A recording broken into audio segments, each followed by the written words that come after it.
എന്ന നിലയിലും നടൻ എന്ന നിലയിലും മലയാളികൾക്ക് ഏറെ പ്രിയങ്കരനായ ഗോവിന്ദ് പത്മസൂര്യയാണ് ഈ ഓണദിനത്തിൽ നമുക്കൊപ്പം ചേരുന്നത്. ചേട്ടാ നമസ്കാരം. നമസ്കാരം. എന്തായി ഓണത്തിന്റെ തിരക്കുകളൊക്കെ? ഓണം ഗംഭീരമായിട്ട് പോയിക്കൊണ്ടിരിക്കല്ലേ? എനിക്ക് തോന്നുന്നു ഓണത്തിന് ഏറ്റവും കൂടുതൽ പരസ്യത്തിന്റെ തിരക്കാണ്. അവിടെ ഇൻസ്റ്റാഗ്രാം തുറന്നു കഴിഞ്ഞാൽ മൊത്തം ഓണത്തിന്റെ പരസ്യത്തിൽ ചേട്ടനെ കാണാൻ സാധിക്കുന്നുള്ളതാണ്. അത് കുറച്ച് കാലമായിട്ടുള്ള ഒരു ചടങ്ങാണ്. എനിക്ക് തോന്നുന്നത് ഞാൻ കോവിഡിന് ശേഷം അലവൈകുണ്ഠപുരമിലു ചെയ്തതിന് ശേഷം അപ്പൊ തെലുഗും അതേപോലെ തന്നെ ഇവിടെ ഒരു അവതാരകൻ എന്നുള്ള രീതിയിലും തെലുങ്കില് ഒരു നടൻ എന്നുള്ള രീതിയിലും ഉള്ളൊരു അവസരം കിട്ടിയതിന് ശേഷം ഇപ്പൊ കൂടുതൽ സൗത്ത് ഇന്ത്യ ബേസ്ഡ് ആയിട്ടുള്ള കുറേ ബ്രാൻഡുകൾ വരാൻ തുടങ്ങി. അപ്പൊ ഞാനിപ്പോ നാഷണൽ ആഡ്സ് തന്നെ ഏകദേശം ഒരു 10-21 ചെയ്തു. അത് കാനൻ പോലെയുള്ള വലിയ ഇന്റർനാഷണൽ ബ്രാൻഡ് മുതൽ ITCയും ഒക്കെ ആയിട്ടുള്ള കുറെ ലിനൻ, അങ്ങനെ കുറെ വലിയ ബ്രാൻഡ്, ആദിത്യ ബിർള ഗ്രൂപ്പ്, അങ്ങനത്തെ കുറെ വലിയ ഗ്രൂപ്പുകളായിട്ട് അസോസിയേറ്റ് ചെയ്യാൻ പറ്റി. കല്യാണം കഴിഞ്ഞതിന് ശേഷം ഞങ്ങൾ രണ്ടുപേരും കൂടി ഒരു ഫാമിലി സ്വഭാവം. ഒന്നോ രണ്ടോ ആഡുകളാണ് അതിനു മുമ്പ് ചെയ്തിട്ടുണ്ടായിരുന്നത്. അപ്പൊ എനിക്ക് വരുന്ന ആഡുകളിലൊക്കെ പിന്നെ അവര് ഗോപിയെ കൂടെ ഇൻക്ലൂഡ് ചെയ്യണം എന്ന് പറയാൻ തുടങ്ങി. അപ്പൊ ഞങ്ങൾ രണ്ടുപേരുടെയും കോമ്പിനേഷൻ എന്നുള്ള രീതിയിൽ അത് അവർക്ക് കുറച്ചും കൂടെ അപ്പീലിംഗ് ആയിട്ട് ഫീൽ ചെയ്ത് തുടങ്ങി. ഇപ്പൊ ചേച്ചിയും 2-3 കമ്പനികളുടെ ബ്രാൻഡ് അംബാസിഡർ. അതെ, ഒരു 3-4 ബ്രാൻഡുകളുടെ ഫേസ് ആണ്. ചേച്ചിയെ സംബന്ധിച്ച് ആ മാറ്റം എങ്ങനെ ഉണ്ടായിരുന്നു എന്നുള്ളതാണ്. കാരണം ചേച്ചി കുറച്ച് ഇൻട്രോവേർട്ട് ആയിട്ടുള്ള ഒരു വ്യക്തിയാണ്. ആൾക്ക് തുടക്കത്തിൽ അത് എന്ന് വെച്ച് കഴിഞ്ഞാൽ ആഗ്രഹങ്ങളുണ്ട്. കുറെ സിനിമകൾ ചെയ്യണം, മീഡിയ പരിപാടികൾ ചെയ്യണം, ഇങ്ങനത്തെ അസോസിയേഷൻ ചെയ്യണം. പക്ഷെ ഈ പറഞ്ഞ പോലെ അൺനോൺ സ്പേസുകളിലോടുള്ള ഒരു ഭയമുണ്ട്. പക്ഷെ അതിലേക്ക് വന്നു കഴിഞ്ഞാൽ ആള് വളരെ മനോഹരമായിട്ട് ഡീൽ ചെയ്യും. പക്ഷെ ഈ ഇനീഷ്യൽ പുള്ള് എന്ന് പറയുന്ന ഒരു സാധനം, ഒരു പുഷ് കൊടുത്തു കഴിഞ്ഞാൽ, ഇപ്പൊ ഈ പറഞ്ഞ പോലെ ഇത്രയും കാലം 1-2 ആഡാ ചെയ്തിരുന്നുള്ളൂ എന്ന് പറയുന്നത് ശരിക്കും ഗോപികയുടെ എക്സാക്ട് പൊട്ടൻഷ്യൽ അല്ല എന്ന് എനിക്ക് ഫീൽ ചെയ്യുന്നുണ്ട്. കാരണം ഗോപികയുടെ പോപ്പുലാരിറ്റി ആണെങ്കിലും പ്രത്യേകിച്ചും ഫാമിലി ഓഡിയൻസിന്റെ ഇടയിൽ ആ ഒരു സീരിയല് കാരണം അത്രയും ആൾക്കാർക്ക് ഇഷ്ടപ്പെട്ട ഒരാളായിട്ട് നിൽക്കുമ്പോൾ സ്വാഭാവികമായിട്ടും ബ്രാൻഡ് പ്ലേസ്മെന്റ്സ് കൂടും. ഇപ്പൊ എനിക്കൊക്കെ ഇത്രയും കാലം ഇത്രയും ബ്രാൻഡുകൾ വരുന്നത്, അല്ലെങ്കിൽ ഞാനൊരു 20-25 ബ്രാൻഡായിട്ട് അസോസിയേറ്റ് ചെയ്തിട്ടുള്ള GP എന്നുള്ള രീതിയിൽ ആളുകൾ സ്വീകരിച്ചുകൊണ്ട് മാത്രമാണ്. അപ്പൊ അത് ഞാൻ ഒരുപാട് സിനിമകൾ ചെയ്യാഞ്ഞിട്ട് പോലും എനിക്ക് ഇത് വരുന്നത് അന്നുണ്ടാക്കിയ ഒരു ഇഷ്ടമാണ്. ആളുകൾ നമ്മുടെ GP ആണ്, അതെ നമ്മുടെ GP ആണ് എന്ന് പറയുന്ന ആ എലമെന്റ് ആണ് ബ്രാൻഡുകളും നമ്മളെ തേടി വരുന്നത്. അപ്പൊ അത് തീർച്ചയായിട്ടും ഗോപിക്കും കൃത്യമായിട്ട് ഗോപികയുടെ ഒരു ബ്രാൻഡിങ്ങിൽ ഇത് ഉണ്ട്. പക്ഷെ എന്തുകൊണ്ടോ അത് എക്സ്പ്ലോർ ചെയ്തിരുന്നില്ല. എന്റെ കൂടെ കൂടിയപ്പോ തുടക്കത്തിലൊക്കെ കുറച്ച്, എസ്പെഷ്യലി ഈ ബ്രാൻഡ് അസോസിയേഷൻസ് ചെയ്യുമ്പോൾ ഫോട്ടോഷൂട്ട് ചെയ്യണം. അപ്പൊ അതൊന്നും ഒരു കംഫർട്ടബിൾ സ്പേസ് അല്ല. കാരണം ആൾക്ക് അഭിനയിക്കാൻ ഭയങ്കര ഇഷ്ടമാണ്, ഭയങ്കര ഭ്രമമാണ്, എന്ത് കൊടുത്താലും ഗംഭീരമായിട്ട് അഭിനയിക്കും. പക്ഷെ ഈ ഫോട്ടോഷൂട്ട് എന്നൊക്കെ പറയുന്നത് എന്റെ അടുത്ത് പറയാറുണ്ട്, മുമ്പ് സീരിയൽ ചെയ്യുമ്പോൾ പോലും കമ്പനിയുടെ ഒക്കെ ഫോട്ടോഷൂട്ട് എന്ന് പറയുന്നത് പുള്ളിക്കാരിക്ക് ഭയങ്കര അൺകംഫർട്ടബിൾ സ്പേസ് ആണ്. കാരണം എന്താ ചെയ്യേണ്ടത്, എങ്ങനെയാ പോസ്റ്റ് ചെയ്യേണ്ടതെന്ന് അറിയില്ല എന്നൊക്കെ. ആ സ്റ്റേജിൽ നിന്നൊക്കെ ആള് ഒരുപാട് വളർന്നു. ഇപ്പൊ എനിക്ക് തോന്നുന്നു ഒറ്റയ്ക്കൊക്കെ എൻഡോഴ്സ്മെന്റ്സ് വന്നു കഴിഞ്ഞാലും ആള് കൂളായിട്ട് അത് ഹാൻഡിൽ ചെയ്യും. ഇപ്പൊ റീൽ ആഡ്സും തുടക്കത്തിൽ ചെയ്യുമ്പോൾ അതിന്റെ ഒരു മീറ്റർ എന്താന്നൊക്കെ ഉള്ള കൺഫ്യൂഷൻ ഉണ്ടായിരുന്നു. ഇപ്പൊ ആള് ഭയങ്കര ആക്റ്റീവായി. ഇപ്പൊ എന്നെക്കാൾ ആക്റ്റീവാണ് ആ കാര്യങ്ങളൊക്കെ ചെയ്യാൻ. പെട്ടെന്ന് ഫാസ്റ്റ് ലേണറാണ്. അപ്പൊ പിന്നെന്താന്ന് വെച്ച് കഴിഞ്ഞാൽ ചെറിയൊരു ഗ്രോത്ത് അല്ലല്ലോ. ഒരു കൊല്ലത്തിനകത്ത് ഒരു 3-4 ബ്രാൻഡിന്റെ ഫേസ് ആവുക, ഒരു 10-12 നാഷണൽ ബ്രാൻഡ്സുമായിട്ട് അസോസിയേറ്റ് ചെയ്യാന്ന് പറഞ്ഞു കഴിഞ്ഞാൽ ചെറിയ കാര്യമില്ല. എനിക്ക് തോന്നുന്നു ഈ ഒരു ഓണത്തിന് മാത്രം ഞങ്ങളൊരു 6-7 നാഷണൽ ബ്രാൻഡ്സ് ആയിട്ട് നമ്മൾ അസോസിയേറ്റ് ചെയ്യുന്നത്. ഈ ഓണത്തെ കുറിച്ച് പറയുമ്പോ ഒരു വള്ളുവനാടൻ ഓണമായിരിക്കാം കുട്ടിക്കാലത്തൊക്കെ ഉണ്ടായിരുന്നത്. പക്ഷെ പിന്നീട് ഇങ്ങോട്ട് സിനിമാ തിരക്കുകളായി, പ്രോഗ്രാംസിന്റെ തിരക്കുകളായി. എങ്ങനെയായിരുന്നു ആ ഒരു മാറ്റം? ഇപ്പൊ എന്താണ് ഗോവിന്ദ് പത്മസൂര്യയെ സംബന്ധിച്ചൊരു ഓണം? ഓരോ ഓണത്തിനും ഓരോ ഫ്ലേവറാണ്. ഈ പറഞ്ഞ പോലെ കുട്ടിക്കാലത്തെ ഓണം എന്ന് പറയുന്നത് പട്ടാമ്പി വീട്ടിലും, അല്ലെങ്കിൽ പെരുമണ്ണൂരാണ് എന്റെ തറവാട്, ചാലിശ്ശേരി അടുത്ത്. അപ്പൊ അമ്മമ്മയുടെ വീട്ടിൽ പോവുക എന്നുള്ളതാണ് ആ ഓണത്തിന്റെ ചെറിയ കുട്ടിക്കാലത്തെ ഓണത്തിന്റെ ഓർമ്മകൾ എന്ന് പറയുന്നത്. അപ്പൊ അവിടെ തറവാടാണ്. തറവാട്ടില് അമ്മമ്മയ്ക്ക് 8 മക്കളാ. അപ്പോ എനിക്കൊരു 10-16 കസിൻസ് ഉണ്ട് എന്ന് പറയാം. എല്ലാവർക്കും 1-2 മക്കൾ വെച്ചിട്ടുണ്ട് ഈ 8 മക്കൾക്കും. പക്ഷെ ഇവരെല്ലാവരും പുറത്താണ്. പലപ്പോഴും വളരെ കുറച്ച് ആൾക്കാരെ നാട്ടിലുള്ളൂ. അപ്പൊ ഈ ഓണമാണ് ഇവരെല്ലാവരെയും അധികം കാണാൻ സാധ്യതയുള്ള ഒരു സമയം എന്ന് പറയുന്നത്. അപ്പൊ ഓണം എന്ന് പറഞ്ഞു കഴിഞ്ഞാൽ ഒരു ഓളാ. കാരണം ഇവരൊക്കെ നാട്ടിലേക്ക് വരുന്നു. ബാംഗ്ലൂരിലുള്ള കസിൻസ് വരുന്നു, അവിടെ നിന്നുള്ളവർ വരുന്നു, ബോംബെയിലുള്ള ആൾക്കാർ വരുന്നു. അപ്പൊ ഇപ്പൊ ഇവരൊക്കെ ഇന്ത്യക്ക് പുറത്താണ്. അന്ന് ഇവരൊക്കെ കേരളത്തിന് പുറത്തായിരുന്നു, അല്ലെങ്കിൽ ഇവരൊക്കെ ബാംഗ്ലൂർ അല്ലെങ്കിൽ ബോംബെ സെറ്റിൽഡ് അങ്ങനെയൊക്കെയുള്ള അവസ്ഥയായിരുന്നു. അപ്പൊ ഇവരെയൊക്കെ കാണുക എന്ന് പറയുന്ന ഒന്ന്. 2, ഈ തറവാടിന്റെ ഒരു ഗുണം എന്താന്ന് വെച്ച് കഴിഞ്ഞാൽ തറവാടിന്റെ അടുത്ത് തന്നെ എല്ലാവരും താമസിക്കുന്നത്. അപ്പൊ മെയിൻ തറവാട്, അതിന്റെ തൊട്ടപ്പുറത്ത് അമ്മാവൻ താമസിക്കുന്നുണ്ട്, ഇപ്പുറത്ത് വലിയമ്മ താമസിക്കുന്നുണ്ട്, ഇപ്പുറത്ത് വേറെ അമ്മാവൻ, ഈ 8 മക്കളായ ഇവരെല്ലാവരും സ്പ്രെഡ് അക്രോസ്, ഇത് കൊടുത്ത സ്ഥലങ്ങളിലൊക്കെ എല്ലാവരും സ്പ്രെഡ് അക്രോസ്. അപ്പൊ ഇതെന്താ വെച്ചാൽ ഇതെല്ലാം നമ്മുടെ സ്ഥലമാണ്. അപ്പോ ഒന്നും ഒരു ഉൾപ്രദേശമാണ് പെരുമണ്ണൂർ എന്ന് പറയുന്നത്, വളരെ ഒരു ഗ്രാമപ്രദേശമാണ്. പിന്നെ നിറയെ പൂക്കളും പരിപാടികളും സംഭവങ്ങളൊക്കെ, അതിനൊന്നും ബുദ്ധിമുട്ടില്ല. ഈ ചെമ്പരത്തി പോലെയുള്ള പൂക്കൾ, അങ്ങനത്തെ സംഭവങ്ങളൊക്കെ ഇഷ്ടം പോലെ. കാരണം എന്താന്ന് വെച്ച് കഴിഞ്ഞാൽ ഇതെല്ലാം പറമ്പിലും ഉണ്ടാവും, ഇന്ന പറമ്പെന്നില്ല, ഇതെല്ലാം നമ്മുടെ വീടാ. അപ്പോ ഇറങ്ങി നമ്മള് ഈ പൂ പൊട്ടിക്കുക, മുക്കുറ്റി, മറ്റേ തുമ്പ, പിന്നെ അതെ എക്സാക്ട്ലി വയലറ്റ് കളർ ആകാശത്തുമ്പ, പിന്നെ ചെമ്പരത്തി, ഇങ്ങനത്തെ സാധനങ്ങളൊക്കെ, തെച്ചി, ഇതെല്ലാം കൂടെ. അന്നത്തെ പൂക്കളുടെ ഒരു സ്വഭാവം എന്താ വെച്ചാൽ ഇതെല്ലാം പൂ പറിച്ച് ഇത് ഇടുക എന്നുള്ളത് ഒരു ചടങ്ങാണ്. കാരണം ഇതെല്ലാം ഓരോന്നും സെപ്പറേറ്റ് ആക്കിയിട്ട് ഹാപ്പിനെസ്സുമാണ് നമ്മളെല്ലാരും കൂടെ. പിന്നെ പ്രോപ്പർ മുറ്റത്താണ്, ഈ ചാണകം മെഴുകിയ മുറ്റത്ത് നമ്മൾ പൂവിടുന്ന ഒരു സംഭവം. അങ്ങനത്തെ കുറച്ച് ഓർമ്മകൾ തറവാട്ടിൽ നിന്നാണ്. പിന്നെ അത് മെല്ലെ പട്ടാമ്പി വീട്ടിലെ പൂക്കൾ ഇടുക എന്ന് പറയുമ്പോൾ അതിന്റെ കുറച്ചും കൂടെ ചെറിയ സ്കെയിലാണ്. നമ്മുടെ വീടിന്റെ ചുറ്റുമുള്ള, അപ്പോഴും അമ്മ വളരെ വൃത്തിയായിട്ട് ഈ പൂക്കളിടൽ. ഇന്നും അത്തൊക്കെ ആയി കഴിഞ്ഞു കഴിഞ്ഞാൽ അമ്മ ഇത് അത്തത്തിലെന്ന് അമ്മ രാവിലെ പട്ടാമ്പിയിൽ പൂക്കളിട്ട് എന്റെ ഫോട്ടോ എനിക്ക് അയച്ചിരുന്നു. അപ്പൊ അത് വളരെ കൃത്യമായിട്ട് പോകുന്നുണ്ട്. പിന്നെ സംഭവിച്ചത് എന്താ വെച്ചാൽ കുറച്ച് വലുതായി കഴിയുമ്പോഴേ ഈ പൂക്കൾ ഇടുന്നതിനൊക്കെ മാറിയിരിക്കാൻ തുടങ്ങി. കാരണം ഇതൊക്കെ പെൺകുട്ടികൾ ചെയ്യേണ്ടതാണെന്നൊരു തോന്നലോ അങ്ങനെ തെറ്റിദ്ധാരണയിലേക്കൊക്കെ പോയി. എന്ന് വെച്ച് കഴിഞ്ഞാൽ ഇത് നമ്മൾ ആമ്പിള്ളേര് പൂക്കളം എന്ന് പറയുന്നത് കുറച്ചില്ല എന്ന് തോന്നുന്ന കുറച്ച് കാലഘട്ടം ഉണ്ടായിരുന്നു, ഒരു 10ാം ക്ലാസ് ഒക്കെ പഠിക്കുമ്പോൾ. അപ്പോഴേക്കും വലിയ കുട്ടിയായല്ലോ 10ാം ക്ലാസ് എന്നൊക്കെ പറയുമ്പോ. അപ്പൊ അങ്ങനത്തെ കുറച്ചു കാലം. പിന്നെ അതിലേറെ അഭിനിവേശത്തോടും ആർജവത്തോടും കൂടി വീണ്ടും പൂക്കളത്തിലേക്ക് തിരിച്ചു വരുന്ന മംഗലാപുരത്ത് പഠിക്കാൻ പോയപ്പോഴാണ്. കാരണം അവിടെ വളരെ കുറച്ച് മലയാളികളുണ്ട്. അപ്പൊ തിരിച്ച് വീണ്ടും മലയാളികളുടെ ശക്തി കാണിക്കാൻ വേണ്ടിയിട്ട് രാവിലെ 5 മണിക്കോ 6 മണിക്കോ എഴുന്നേറ്റ് കോളേജിൽ പോയിട്ട് എല്ലാവരും കൂടെ വൻ പൂക്കളിടും. അപ്പൊ കോളേജ് ലൈഫിൽ വീണ്ടും തിരിച്ച് ഇതിലേക്ക് എത്തി. പിന്നെ വേറെ തന്നെ ഒരു ഓണ സെലിബ്രേഷൻ എന്ന് പറയുന്നത് ഈ ഡീഫോ ഡാൻസ്, സിനിമാ സെറ്റുകൾ, മറ്റു സംഭവങ്ങളായിട്ട് അങ്ങനെ ഒരു. ഇപ്പോഴത്തെ ഓണം ചെന്ന് നിൽക്കുന്നത്, ഇപ്പൊ ലാസ്റ്റ് ഓണം തിരുവോണത്തിന്റെ അന്നായിരുന്നു വീടിന്റെ ഗോപുരയുടെ പാലുകാച്ച. അപ്പോ അതുവരെ എത്തി നിൽക്കണം. അപ്പൊ ഇപ്പൊ ഓണം എന്ന് പറഞ്ഞു കഴിഞ്ഞാൽ പുതിയൊരു വീട്, പുതിയൊരു ഫ്ലാറ്റ്, നമ്മുടെ ജീവിതത്തിൽ ആദ്യമായിട്ടൊരു വീട്ടിലേക്ക് കേറിയ ഒരു ഓർമ്മ കൂടിയാണ് തിരുവോണം. ഈ ഓണം രാവിലെ ഗോപുരയിൽ ഉണ്ടാവും, മിക്കവാറും വൈകുന്നേരം ആവുമ്പോ ദുബായിലെത്തിരിക്കും. അതാണ് പ്ലാൻ. കാരണം ഞാൻ സൈമ അവാർഡ്സ് ഹോസ്റ്റ് ചെയ്യുന്നുണ്ട്. അപ്പോ അത് 5ഉം 6ഉം ആണ്. തിരുവോണവും അവിട്ടത്തിന്റെ അന്നുമാണ്. അപ്പൊ തിരുവോണത്തിനൊന്ന് രാത്രി ആകുമ്പോഴേക്കും ദുബായിലെത്തണം. പക്ഷെ രാവിലെ വീട്ടിൽ നിന്ന് ഉത്രാടം മിക്കവാറും പട്ടാമ്പി ആയിരിക്കും. അപ്പൊ ഇച്ചിരി ഒരു ഓട്ടമാണ്. ഉത്രാടപ്പാച്ചിൽ തന്നെ പറയാം. കാരണം 3-ാം തീയതി കൊച്ചിയിൽ 2 ഫംഗ്ഷൻ ഉണ്ട് ഓണത്തിന്റെ. ഞങ്ങൾ തന്നെ ബ്രാൻഡ് അംബാസിഡേഴ്സ് ആയിട്ടുള്ള ആത്മാ വെൽനസ് എന്ന് പറഞ്ഞിട്ട് ഡോക്ടർ അഭിജിത് കർമ്മയുടെ ആത്മാ വെൽനസ് ഉണ്ട്. അപ്പൊ അതിന്റെ ഓണാഘോഷം 3-ാം തീയതിയാണ്. അപ്പൊ അത് അറ്റൻഡ് ചെയ്ത് ഉത്രാടത്തിന് പട്ടാമ്പി പോയി കസിൻസിന്റെ എല്ലാവരും കൂടെ അത് അറ്റൻഡ് ചെയ്ത് തിരുവോണത്തിന് രാവിലെ ഗോപുരയില് ഒന്നെങ്കിൽ ബ്രേക്ക്ഫാസ്റ്റ് അല്ലെങ്കിൽ ഒരു ഏർലി ലഞ്ച് കഴിച്ച് ഉച്ചത്തെ ഫ്ലൈറ്റ് കയറി ദുബായ് പോകണം. ഇതൊക്കെയാണ് പ്ലാൻ. ഏതൊക്കെ നടക്കുന്നു എനിക്ക് അറിയില്ല.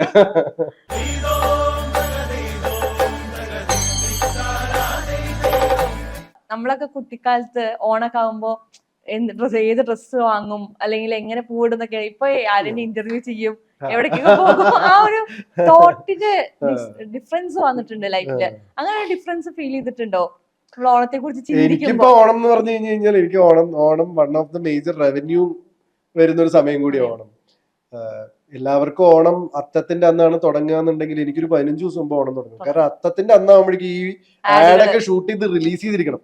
കാരണം അവർക്ക് മീൻസ് 10 ഓണത്തില് അറ്റ്ലീസ്റ്റ് അത്തം മുതൽ അത്താവുമ്പോഴേക്കും അവർക്ക് റിലീസ് വേണം ഈ ക്ലയന്റുകൾക്ക് എന്ന് പറയുന്നതുകൊണ്ട് ഞാനിപ്പോ അത്തമാവുന്നതിന് മുമ്പ് ഒരു 6 തവണ പൂക്കളിട്ടു, ഒരു 4 സദ്യ കഴിച്ചു. പക്ഷെ ഇതൊക്കെ ഷൂട്ടിന്റെ ഭാഗത്ത് അപ്പൊ അതാ ഞാൻ പറഞ്ഞത്, ഓണം സ്പിരിറ്റ് കഴിഞ്ഞൊരു 10-15 ദിവസമായിട്ടുണ്ട്. അപ്പൊ ഈ വലിയ ബ്രാൻഡുകളുടെ ഒക്കെ കൂടെ അസോസിയേറ്റ് ചെയ്യുമ്പോൾ അവർക്കെല്ലാം ഞങ്ങളിപ്പോ ഷൂട്ട് ചെയ്ത ഒരുവിധം എല്ലാം ഓണം കോസ്റ്റ്യൂമിലാണ്. അപ്പൊ ഞാൻ ഓൾറെഡി ഗോപിക ഓൾറെഡി സെറ്റ് സാരിയും സെറ്റ് മുണ്ടും സാധനങ്ങൾ ഒരു 4-5 തവണ ഓണത്തിന്റെ സ്പിരിറ്റും.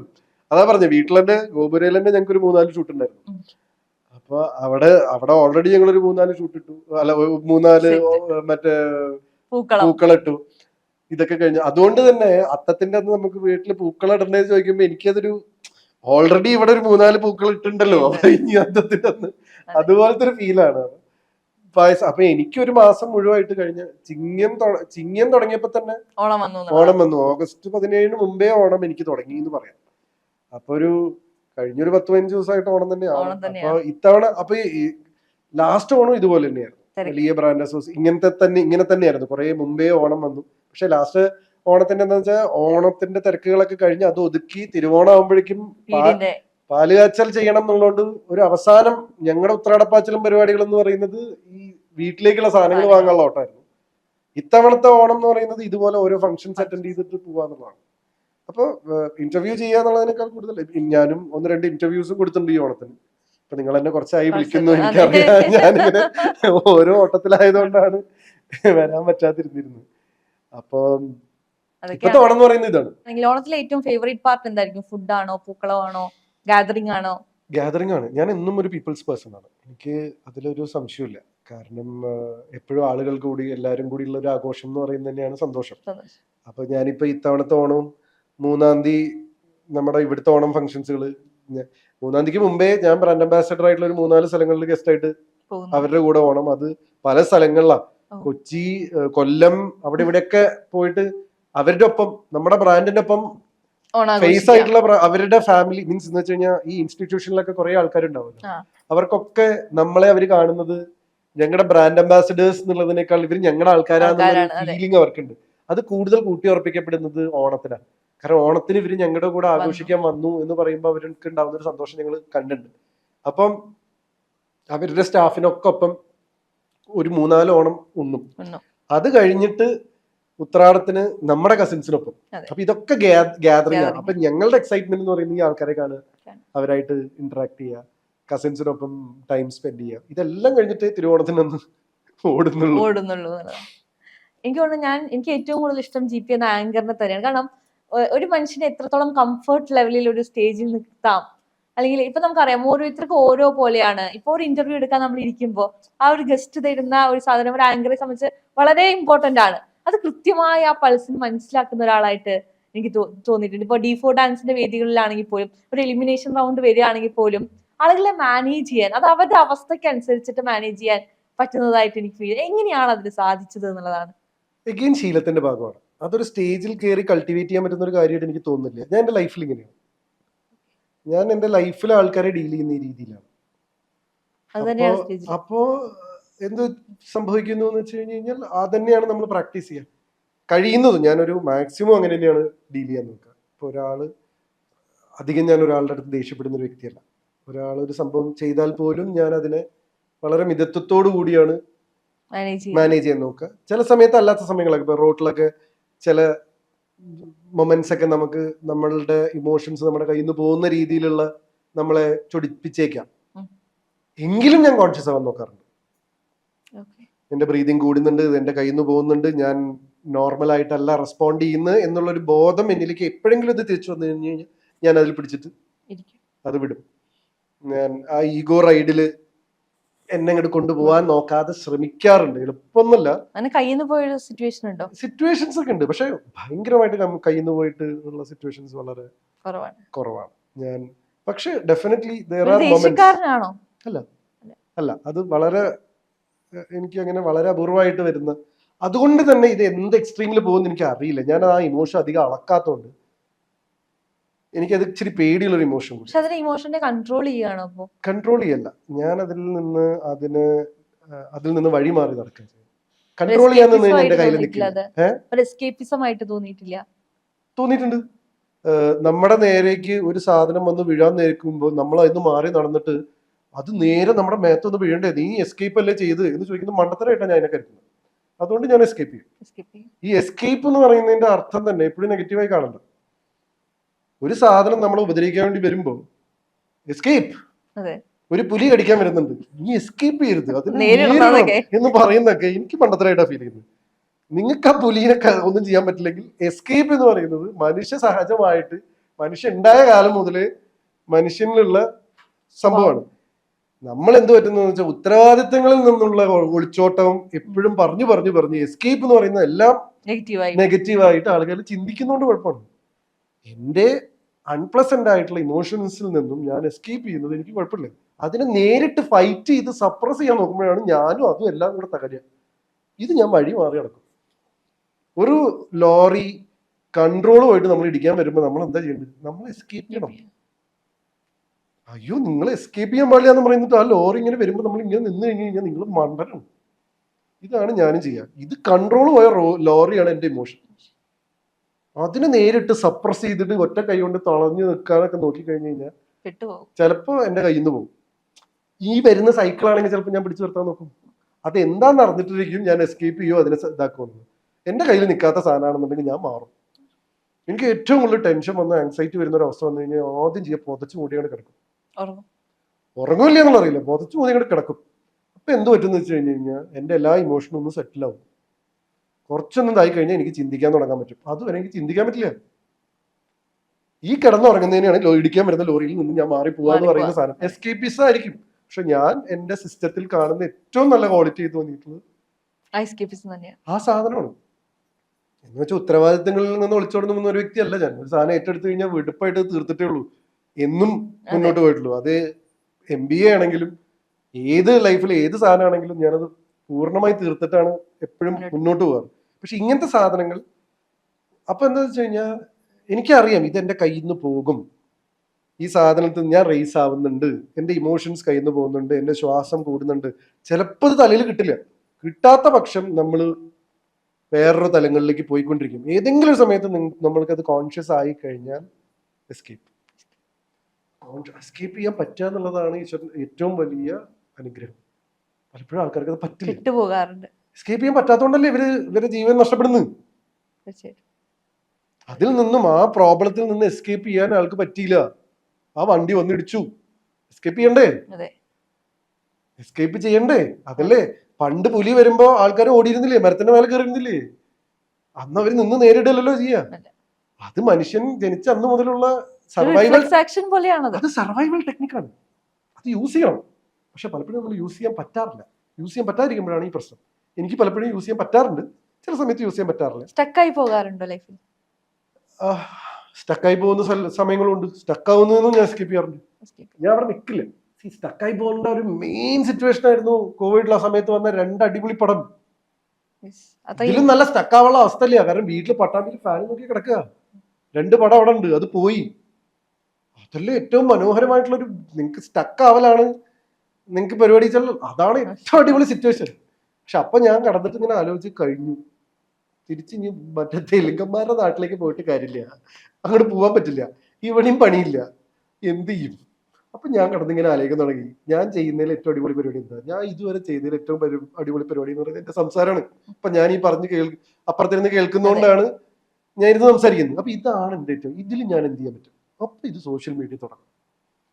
അങ്ങനെയാണ് GPI മേഡ് സമ്മൺ ഹാപ്പി എന്നും പറഞ്ഞിട്ട് ഒരു ക്യാമ്പയിനും വെച്ചിട്ടാണ് ഞാൻ ഇന്നെ സോഷ്യൽ മീഡിയ തുടങ്ങുന്നത്.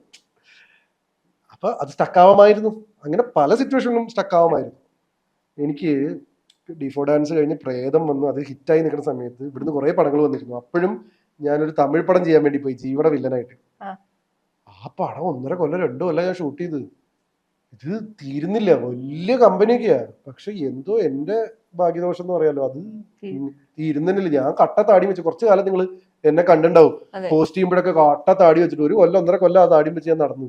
ഇത് വെട്ടാനും പറ്റൂല, ഈ ഇതുള്ളതുകൊണ്ട് അങ്ങനെ ഉള്ളൊരു അവസ്ഥകളൊക്കെ ഉണ്ട്. അന്നും സ്റ്റക്കാവായിരുന്നു, സ്റ്റക്കായില്ല.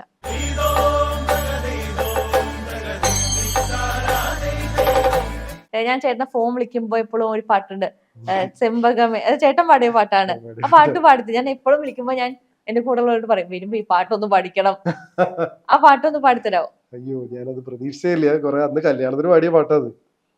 നല്ലൊരു 2 വരി. செண்பகமே செந்தமிழி செண்டுமல்லிப்பூ அழகே